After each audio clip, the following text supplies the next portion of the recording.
We all have a superconscious mind that we constantly use, often in a haphazard way. It's the source of such things as inspiration, motivation, enthusiasm, excitement, insights, intuition, creativity, and all the brand new ideas that come into the world. The difference between superior people and average people is superior people use their superconscious mind more often. Average people use it sporadically. It's almost like car crashes. They occasionally bump into an idea and think, wow, that's an interesting idea, and then go on home and watch television. But people who use the superconscious mind use it deliberately and specifically. There was a story of the gods, and the gods got together at the beginning of the creation of man, and they said, we're going to create man, and man is going to evolve, and we want to take the greatest secret of success and happiness and hide it so that man can only find it when he's ready for it. And so where shall we put this great secret? And some of the gods said, let us put it on the top of the highest mountain in the Himalayas. And man will never find it there. They said, no, man is very creative. He will find a way to get to the top of the highest mountain. Then let's put it at the bottom of the deepest sea. Because man would never find it there. He said, no, man is very creative. He'll eventually develop tools and submersibles that will get him to the bottom of the deepest sea. Then where shall we hide it? And they said, let us hide it inside the human heart, the last place that people would ever think to look. And the superconscious mind and the superconscious capability is hidden within yourself. It's hidden within your heart. And when you can learn to tap into it at will, you can accomplish extraordinary things. Imagine that you bought a house. And in buying the house, they said, now, there's a computer in the garage that we can't take with us, but it's a special computer. This computer has been designed by we don't know how, but it has tapped into all the wisdom of the universe. And all you ever have to do when you have a question or a problem or a goal of any kind is go down and sit there at the keyboard and program it in, and then push submit, and all the wisdom of the universe will go to work to answer your question or help you to achieve your goal. And if you had such a computer, would you use it on a regular basis?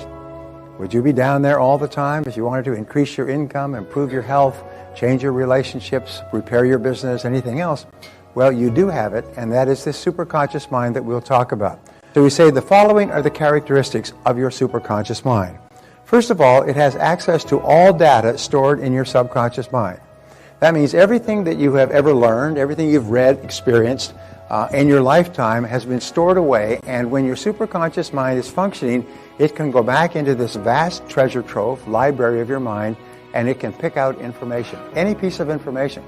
Sometimes you'll have a piece of information, an idea that will be from something you read or saw in a movie or had in a conversation decades ago. And it will just pop out when you're working with your superconscious mind to solve a problem or achieve a goal.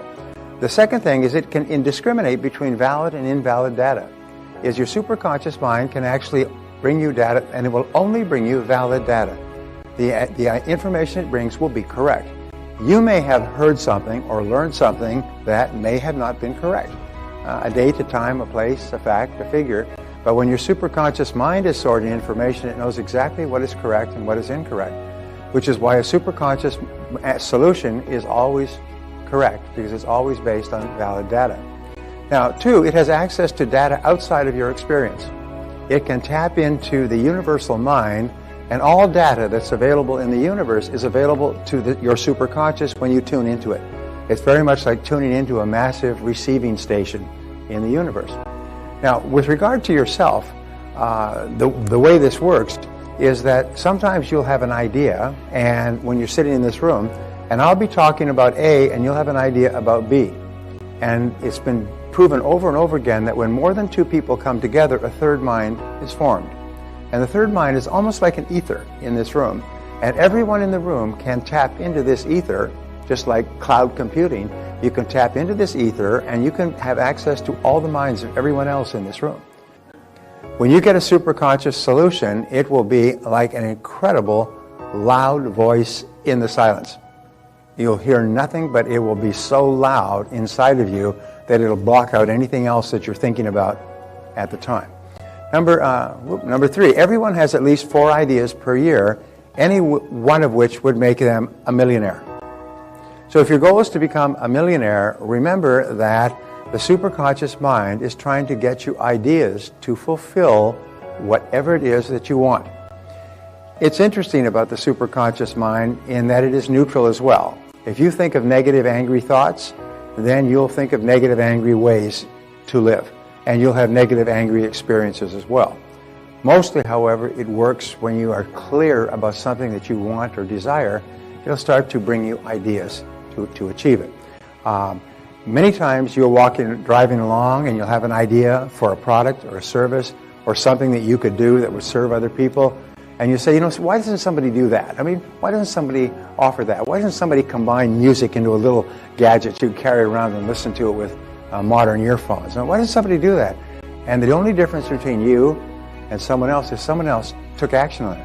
And then a week or a month or a year later, you'll look around, somebody will come out with that idea and they'll make a fortune. You say, I thought of that a year ago. One of the hardest things of all is to trust your own ideas.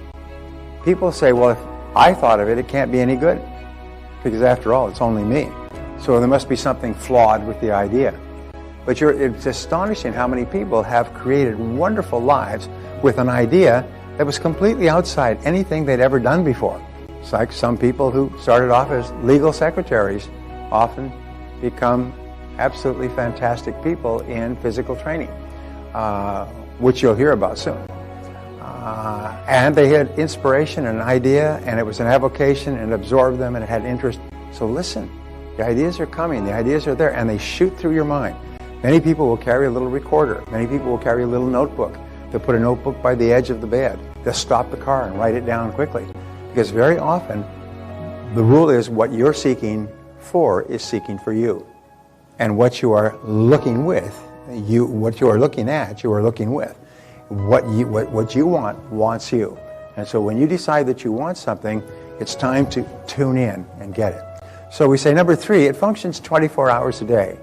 That means once you have programmed a goal, as you have, both a goal and a mission, a major goal, and the more detailed you write out the goal, the more the superconscious mind can just really get its powers into it. If you say, I want to be rich, or I want to be thin, well, that's got very, very little power. But when you're specific about how much you want to earn and when you want to earn it, even if you're specific about all the things you could do with the money, sometimes writing down 25 things you would do if you were financially independent really activates the superconscious mind because of all the emotion with which you charge it. Remember, if you have a thought without an emotion, it has no impact. If you have an emotion without a thought, it has no direction. But if you have a thought of something you want, combined with an emotion of excitement and confidence and happiness that you can achieve it, it's like a powerful bullet, and it activates all your mental powers. Once you program the goal in, which you have done by writing it down, it goes to work 24 hours a day. And it's sort of like planting seeds. If you plant grass seed, what will happen is the grass will spring up in a day or two.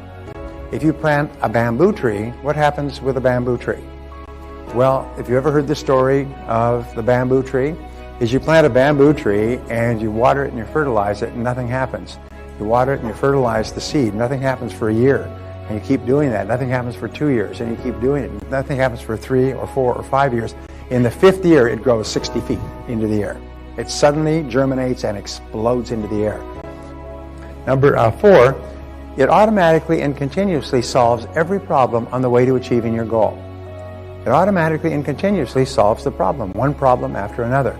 Now, there's a basic rule that you need to understand is that in order for you to achieve something greater than you've ever achieved before, you have to learn certain lessons. You've got to be schooled, and usually schooled in the school of hard knocks. You have to make mistakes. You have to make temporary failures and have disappointments and setbacks. This is the price you pay. But as I said before, when God wants to send you a gift, He wraps it up in a problem. So what superior people do is they look for the lesson in every problem that they have, and the lesson is often sent to you by your superconscious mind. And so whenever you have a problem, you'll get a solution or an insight to do something and do it. And it'll continually solve every problem progressively.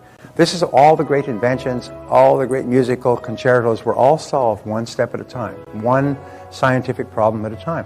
When you say poor, Thomas Edison did 11,300 experiments before he found the bulb that lit up and stayed lit. 11,300, but every single step they had mistakes and trial and error, and they took notes and they tried something different and so on. People say, boy, that's an incredible accomplishment. Yes, but he accomplished, but he tried 11,299 times. Reporter went to Thomas Edison after his 5,000th experiment. It was quite well known that Edison was working on an electric bulb. The concept of electricity had been delighted, but nobody ever determined how to use it for light. And the reporter from the New York Times said, Mr. Edison, why do you waste so much time on this invention? You've failed 5,000 times, according to your own admission.